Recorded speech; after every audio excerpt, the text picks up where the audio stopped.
અને અમદાવાદમાં plane crash દુર્ઘટના કે જેમાં 265 લોકોના મૃત્યુની પુષ્ટિ થઈ ગઈ છે। જો કે હજુ પણ ડીએનએ સેમ્પલિંગની કામગીરી ચાલી રહી છે। મૃતદેહ સોંપવાની કામગીરી શરૂ કરી દેવામાં આવી છે। 5 મૃતદેહો તેમના પરિજનોને સોંપી દેવામાં આવ્યા છે અને પ્લેન ક્રેશને લઈને તપાસનો ધમધમાટ પણ શરૂ થઈ ગયો છે। બેઠકોનો ધમધમાટ પણ શરૂ થઈ ગયો છે।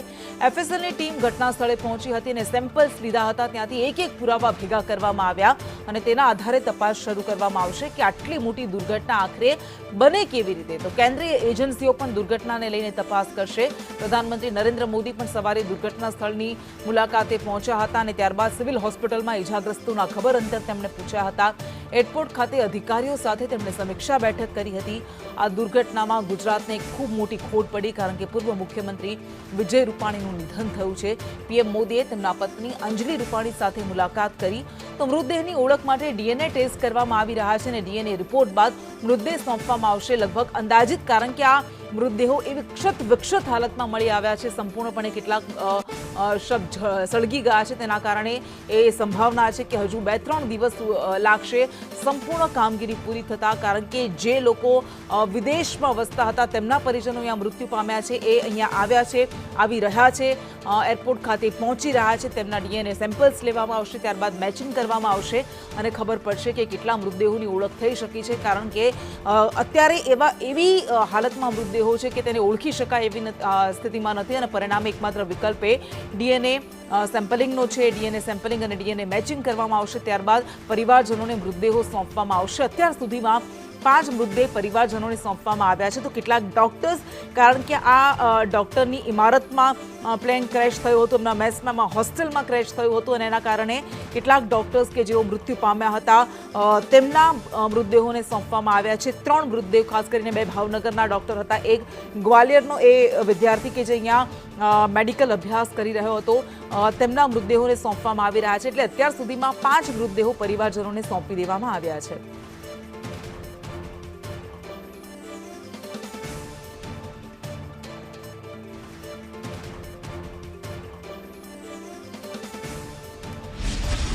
અને સતત ગ્રાઉન્ડ ઝીરો રિપોર્ટ્સ અમે આપને બતાવી રહ્યા છીએ। ઘટના સ્થળેથી સહયોગી દિવ્યા ચૌહાણ જોડાયેલા છે ગાંધીનગરથી। પૂર્વ મુખ્યમંત્રી વિજય રૂપાણીના નિવાસ સ્થાનેથી હિરેન રાવલ આપણી સાથે જોડાયેલા છે। દિવ્યા, આપની પાસે આવીએ, ક્યાંય કોઈ એક પણ કડી છૂટી ન જાય, ક્યાંય પણ તપાસમાં કોઈ કચાશ ન રહી જાય, એ માટે નેશનલ ફોરેન્સિક ટીમ પણ પહોંચી હતી અને પુરાવા ભેગા કરવામાં આવ્યા। તપાસ કેવી રીતે થઈ રહી છે?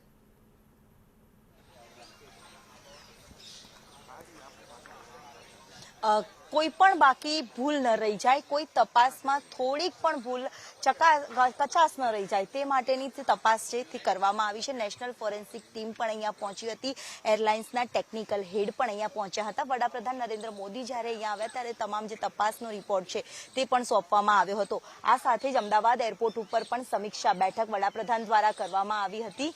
હર્ષ સંઘવી, મુખ્યમંત્રી સહિતના તમામ અને ટેકનિકલના જે ઉચ્ચ અધિકારીઓ હતા તેમને પણ સ્થળ પર પહોંચીને વિઝિટ કરી હતી। ગઈકાલથી લઈને અત્યાર સુધીમાં કેટલા લોકોના જીવ ગુમાવવાનો વારો આવ્યો છે, કેટલાના ડીએનએ ટેસ્ટ બાકી છે, ડીએનએ ટેસ્ટ બાદ કેટલા દિવસમાં રિપોર્ટ આવશે, તે તમામ બાબતની વિગતવાર માહિતી વડાપ્રધાને મેળવી હતી। જે બાદ ફોરેન્સિકની નેશનલ ફોરેન્સિક ટીમ જે અહીંયા પહોંચી હતી, એમના વડા સાથે એનડીઆરએફના વડા પણ અહીંયા પહોંચ્યા હતા અને સ્થળ ઉપર જે સીધા જ સંદેશની સ્ક્રીન ઉપર વહેલી સવારે જે દ્રશ્ય બતાવવામાં આવ્યા હતા કે જ્યાં તપાસ હતું, જે પ્લેનનો કાટમાળ જે હજી હટાવવામાં નથી આવ્યો, જે બિલ્ડિંગ હતી ત્યાં કાટમાળ હટાવવામાં નથી આવ્યો, તે પ્લેનના સ્થળ ઉપર, જે ઘટના સ્થળ ઉપર જઈને ટીમે ઉપર ફ્લાઇટની ઉપર જઈને જે તપાસ કરી હતી, જે ફોટોગ્રાફ્સ જે લીધા હતા, જે સેમ્પલો કલેક્ટ કર્યા હતા, તે તમામ તપાસ હવે છે જે આગામી તપાસ છે તે સોંપવામાં આવશે। લેબોરેટરીમાં તપાસ જે સેમ્પલો છે તે મોકલવામાં આવ્યા છે। આ તમામ જે સેમ્પલો છે તે અત્યારે લેબમાં ચેકિંગ માટે લઈ જવામાં આવ્યા છે। આગામી દિવસમાં આનો જે રિપોર્ટ આવશે તેમાં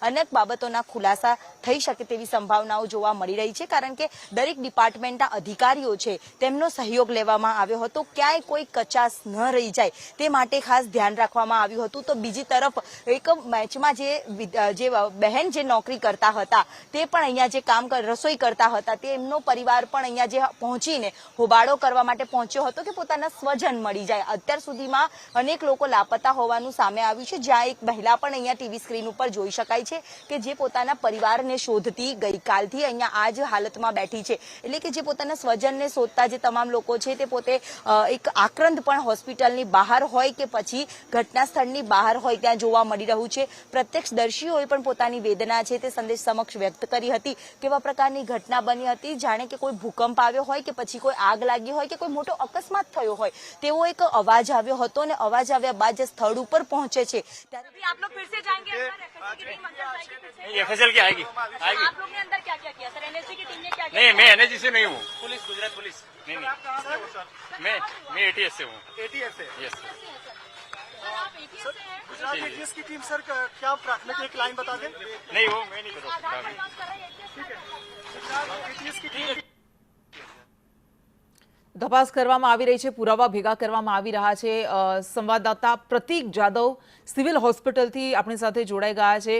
પ્રતીક, કેટલા મૃતદેહો અત્યાર સુધીમાં પરિવારજનોને સોંપવામાં આવ્યા છે? કેટલા ડીએનએ સેમ્પલ્સ લેવામાં આવ્યા છે?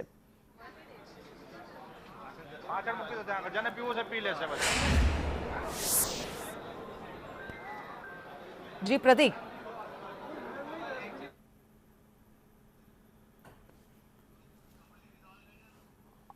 પ્રતીક, કેટલા ડીએનએ સેમ્પલ્સ અત્યાર સુધીમાં લેવામાં આવ્યા છે? કેટલા પરિજનોના અને કેટલા મૃતદેહો સોંપવામાં આવ્યા છે અત્યાર સુધીમાં? કારણ કે જેવી રીતે કહેવામાં આવ્યું હતું, આ 2-3 દિવસ સુધી કામગીરી ચાલશે.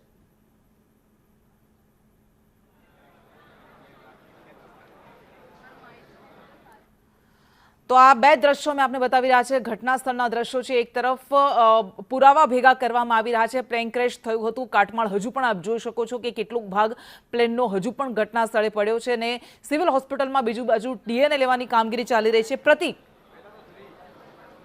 કૃષ્ણા, ગૃહમંત્રી હર્ષ સંઘવી, આરોગ્ય મંત્રી તેમજ રાજ્યના અનેક મંત્રીઓ હાલ વિજય મેડિકલ કોલેજ પહોંચ્યા છે અને તેઓ એક મિટિંગ કરી રહ્યા છે, કારણ કે વિજય મેડિકલ કોલેજના કસોટી ભવનમાં ડીએનએ સેમ્પલ લેવાની પ્રક્રિયા હાથ ધરવામાં આવી છે. મૃતકોના સગાવાલા પણ અહીંયા ઉપસ્થિત છે કે જે પોતાના સેમ્પલ આપી રહ્યા છે. સાથે જ સમગ્ર પ્રક્રિયા છે તેની મુલાકાત તમામ મંત્રીઓ દ્વારા લેવામાં આવી હતી. આ સાથે જ રાજ્યના પોલીસ વડા તેમજ અમદાવાદ શહેર પોલીસ કમિશનર પણ હાજર હતા. તમામ મંત્રી તેમજ રાજ્યના પોલીસ વડા અને કમિશનર દ્વારા એક બેઠક યોજવામાં આવી હતી અને આ બેઠકમાં કેટલું જલ્દી આ ડીએનએ સેમ્પલ લેવાની પ્રક્રિયા પૂર્ણ કરવામાં આવશે તે બાબતોની ચર્ચા કરવામાં આવી છે. આ સાથે જ દર્દીના સગાવાલા માટેની વ્યવસ્થા માટેની પણ ચર્ચા કરવામાં આવી છે. હાલ મિટિંગમાંથી અમદાવાદ શહેર પોલીસ કમિશનર તેમજ ડીજીપી છે તે બહાર નીકળ્યા છે, પરંતુ હજુ પણ આરોગ્ય મંત્રી, ગૃહમંત્રી સહિતના મંત્રી તેમજ ધારાસભ્યો બેઠકની અંદર હાજર છે અને વિજય મેડિકલ કોલેજના ડીન તેમજ જે અધિકારીઓ છે તેમની સાથે બેઠક કરવામાં આવી રહી છે અને બેઠક લગભગ અડધો કલાકથી 45 મિનિટ સુધી બેઠક ચાલી છે અને હજુ પણ આ બેઠક યથાવત છે.